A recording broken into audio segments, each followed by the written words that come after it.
Hello children, hope you all are doing well. I am Rashmi Siddharth from Kendriya Vidyalaya, Air Force Station Mamura, Lucknow. Today in the session of podcast, we are going to learn about class 6 history chapter 4, what books and burials tell us. Children, we can never think of a library and a burial place together, right? Because they are very different places used for different purpose. One is where we go to learn and the other is where we go to bid goodbye to our loved ones. One place makes us happy and the other makes us sad. But you know children, they have one thing in common, and that is both of them teach us many things about our country, culture and our ancestors. So let's find out what we can learn from books and burial places. First, we will learn about the books. Children, as we all have gone to the library several times and have seen a lot of books there related to different subjects, story, mystery, horror, religion, action and adventure. Today, in this chapter, we are going to study about the book Ved or Vedas, a text of ancient India and sacred book of Hinduism. Vedas are probably the oldest books in the world. The word Veda means knowledge or wisdom. According to Hindu tradition, the gods told the Ved to the rishis, as there was no writing at that time. So the rishis kept passing them orally to the next generations and preserved them. Children, there are 4 Vedas, the Rig Veda, the Yajur Veda, the Sam Veda and the Athar Veda. The oldest Veda is the Rig Veda, which was composed nearly 3500 years ago. The Rig Veda includes more than 1,000 of hymns. Hymn means religious poems. These are also called Sukta, literal means well said. These hymns are in praise of various gods and goddesses, but 3 gods are especially important. Agni, the god of fire, Indra, a warrior god, and Som, a plant from which a special drink was prepared. These hymns were composed by sages or rishis. These were not in the written form and they were later composed and printed less than 200 years ago. Children, you know how knowledge of Veda was passing from one generation to another? Brahman and priests taught students to recite and memorize each syllable, word and sentence bit by bit with great care. Most of the hymns were composed, taught and learned by men. Only few were composed by women. Some of the verses of the Rig Veda are still recited at religious functions even now also. For example, the famous Gayatri Mantra. I hope you must remember the Gayatri Mantra. Here it is to recall it. Om Bhur Bhuvasva Tasviturvarenyam Bhargo Devas Dhimahi Dhiyo Yona Prachodayat. Now let's see what was the language used in Rig Veda. Children, the language of Rig Veda is old or Vedic Sanskrit, which is different from the Sanskrit you learn in school these days. Sanskrit is a part of a family of languages known as Indo-European. Children, you will be wondered to know that some Indian languages such as Assamese, Gujarati, Hindi, Kashmiri and Sindhi and many European languages such as English, French, German, Greek, Italian and Spanish belongs to the same family. They are called a family because they originally had words in common. For example, take the words mother in English, matra in Sanskrit and ma in Hindi. I think you notice the similarities in all three words? Yes. They all seem similar because they belong to the same language family. Other languages used in the subcontinent belong to different families. For example, those used in the northeast region belong to Tibeto-Burman family. The language of South India like Tamil, Telugu, Kannada and Malayalam belong to Dravidian family. And the language spoken in the Jharkhand and part of central India belongs to the Austro-Asiatic family. Now children, let's see how historians study the Rig Veda. Historians like archaeologists use different artifacts and material things to find out about the past. But in addition to material remains, they examine written sources as well. Let us see how they study the Rig Veda as source. Children, some of the hymns in the Rig Veda are in the form of dialogues. Here I am presenting a part of such hymn, which is a dialogue between a sage named Vishwamitra and two rivers, Vyas and Satluj, that were worshipped as goddess that time. Children, here is this conversation, dialogue between Vishwamitra and rivers. Vishwamitra addressing the rivers, O rivers, come down from the mountains like two swift horses, like two shining cows that lick their calves. You move like chariots to the sea through the power of Indra. You are full of water and wish to unite with one another. The rivers replied, We who are full of water move along the path the gods have made for us. Once we start flowing, we cannot be stopped. Why do you pray to us, O sage? Vishwamitra said, O sisters, please listen to me. The singer who has come from a distance with his chariots and carts, let your water not rise above our axle so that we can cross safely. The river said, We will listen to your prayers so that you can cross safely. So children, through this conversation or dialogue, historians easily point out that this hymn was composed in the area where these rivers flow. They also suggest that the sage lived in a society where horses and cows were valued animals. And that is why the rivers were compared to horses and cows. Children, do you think chariots were also important? If you read the verses carefully, you will easily make out the modes of transport that are mentioned here. Other rivers, especially the Indus and its tributaries and the Saraswati, are also named in the hymn. But the Ganga and Yamuna are named only once. Children, look at map 1 of your textbook, page number 2. So you can easily locate the area about which we are learning. Yes, that is the northwest region of Indian subcontinent. Now move to next topic, and that is battles for cattle, horses and chariots. There are many prayers in the Rig Veda for cattle, children, especially sons, and horses.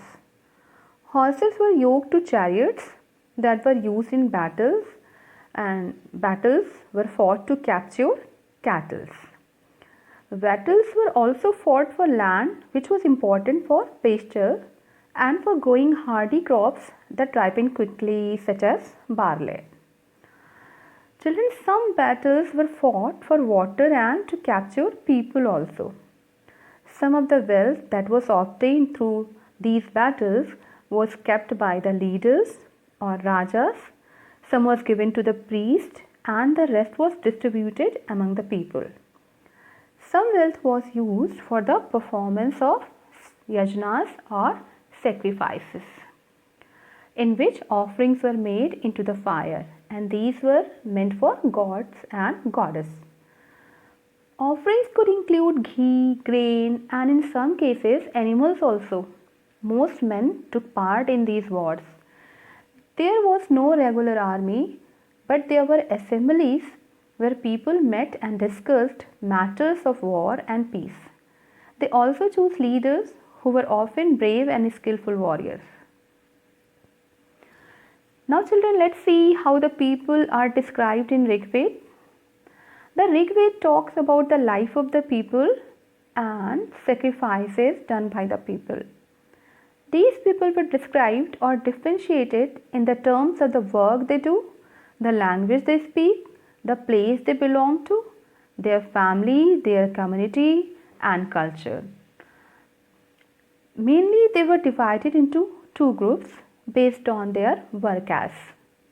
The first is Brahman and priest. The second was Rajas.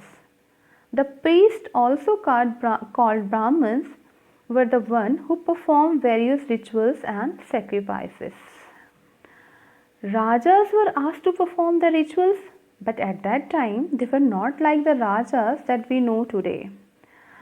And you know that they did not have any capital city or palaces or army, nor did they collect any taxes. They did not even have any concept of their sons automatically succeeding their father.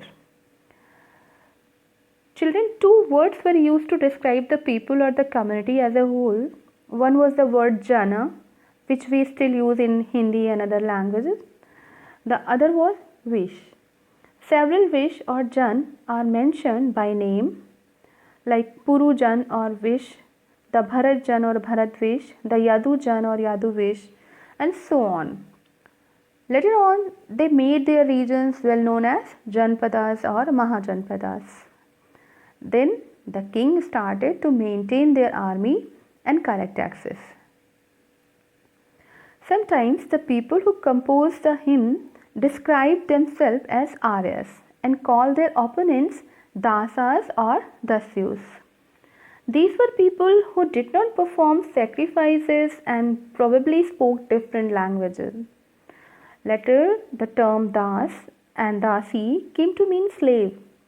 Slaves were women and men who were often captured in war. They were treated as the property of their owners, who could make them do whatever work they wanted. So children, that's all for today's topic. Let's take a revision what we have learned today. We learn about the oldest book Ved and what it contains, the different language families, and we learned about the historians tracing evidences from verses or suktas. We also learned about the community of Vedic age. Now children, the remaining part of the chapter will be explained in next session. Till then, I have assignments and some activities for you all. I hope it would be helpful to remember the topic you learned today. So here it is. Activity number 1. Learn the Gayatri Mantra and write it in your notebook. Activity number 2. Try to find out the oldest book in your house. Note what is it about and write 10 lines about the book in your copy or notebook. Now the assignment times. Assignment number 1. Draw a map of India with the help of stencil and locate 5 rivers that are mentioned in the Rig Veda. Assignment number 2.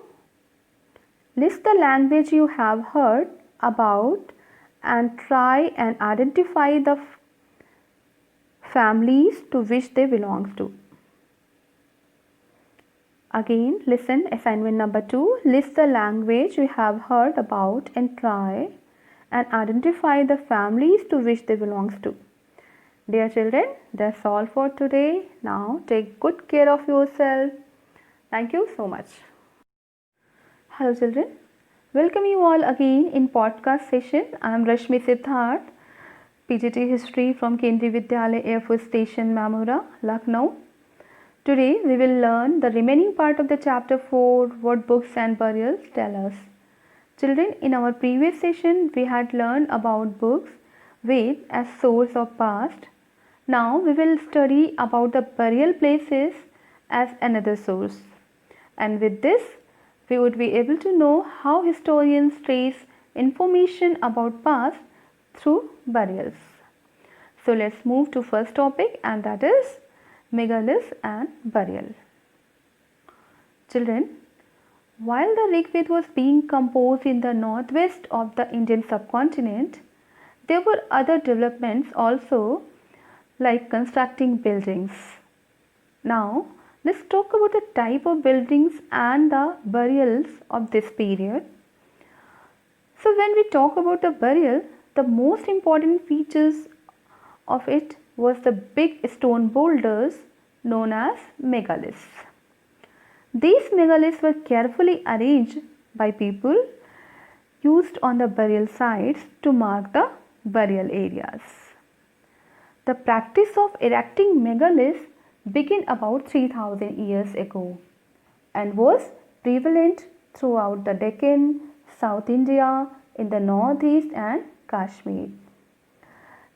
Children, there were different types of megaliths were found. There were also surface as well as underground megaliths, and they were known as schist. Children, sometimes archaeologists find a circle of stone boulders or a single large stone standing on the ground, and these are only indications that there are burials beneath. There were several things that people did to make megaliths. I have made a list here, like digging pits in the earth, transporting stones, breaking boulders, placing stones in position, finding suitable stones, shaping stones, burying the dead. So it means lots of work was done to make a burial place. It was not an easy task. All these burials, graves, have something common in them. Generally, the dead were buried with the food and water in the pots called black and red ware. Children, archaeologists also found some tools and weapons of iron and sometimes skeleton of horses, horse equipments and ornaments of stone and gold. Iron equipments found from megalith burials only. Children, archaeologists use all these materials to find out the information about society and subsistence of people. Let's see how historians finding out about social differences. Archaeologists think that objects found with a skeleton probably belong to the dead person. Sometimes more objects are found in one grave than in another. Dear children, look at the map and search the Brahmagiri in your textbook, page number 14. Here one skeleton was buried with 33 gold beads, 2 stone beads, 4 copper bangles and 1 conch shell. Now on the burial sites, we have a demarcation between males and females. The skeletons of females were found with more jewelry compared to the skeletons of male. Children, as males were also using jewelry at that time. Now let's see how historians find out the difference between male or female skeleton. To find out that the skeleton was of a male or a female, the pelvic area was checked. The pelvic area, which was larger in size, was considered of a woman due to the childbearing capacity. Thus, there were various differences found in the skeleton during the excavation. Now, we will study about the major burial places, that is Brahmagiri and Inam Gao, under case study. Children, Brahmagiri was one of the sites where a huge number of burials were seen. Burials were mainly in the form of skeletons. Along with the skeleton, there were beads, bangles, shells, etc.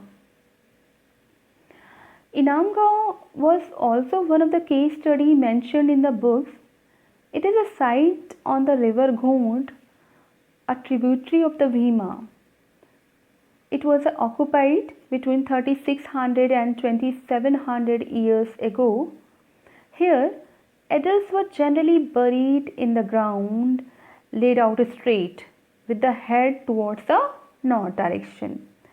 Sometimes burials were within the houses along with the pots of red and black in color containing food and water. Children, there was one classic example of a man who was found buried in a large four-legged clay jar in the courtyard of a five-roomed house in Inamgaon, and that is one of the largest house at that site. This house also had a granary. Granary means where the grains were kept for emergency. The body was placed in a cross-legged position, and that is a different kind of burial found in Inamgaon. Children, archaeologists have also found seeds of wheat, barley, rice, pulses, millets, peas and sesame. Bones of a number of animals and many bearing cut marks that shows the animal may have been used as food also been found. These include cattle, buffalo, goat, sheep, dog, horse, pig, sambar, hare and mongoose. Now children, listen this amazing fact of history of burials under the case study. There are also some examples of the skeleton of some animals of China. The special thing about this skeleton was oracle bones. These bones were bones of the animals and have some writing on them. The most interesting part about the bones was that these bones were heated and cracked. And you will be surprised to know that on the basis of shape they get after cracking, the fortune was predicted by the fortune teller. Definitely there were mistakes, but it was a common practice in the major part of China. At that time, kings in China used to live in palaces. They had large quantities of wealth, including large, elaborately decorated bronze vessels, in contrast to the kings of India. There was no use of iron seen in the Chinese region at that time. Now children, this chapter is over. Let's have a quick revision what we have learned in this chapter and today's topic also. So, we learned about the books and burials as source of past.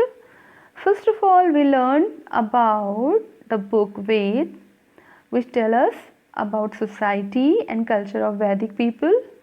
And in today's session, we came to know about burials. We also saw that how historians or archaeologists use books and burial places to get information about past. We also saw the example of two burial sites, Brahmagiri and Inamgaon. And also we have seen a very interesting and amazing information from Chinese burial places. So now it's time for some activities and assignments to check your understanding of this chapter. Here it is. Activity number 1. Children, collect a picture of tomb of medieval period in India and compare it with megaliths. Listen again. Collect the pictures of tombs of medieval period and compare it with megaliths. Activity number 2. Note the differences between burials in Hinduism, Islam and Christianity and find out what we can learn from funeral about this culture. Activity number 3. Look at the map of India and locate Brahmagiri and Inam Gaon on outline map. Now, this is the time of assignments for notebook. Assignment number 1. Collect the information about evidences from burials that archaeologists used to find out. Assignment number 2. How you will differentiate between male or female burials on the basis of evidences. Assignment number 3.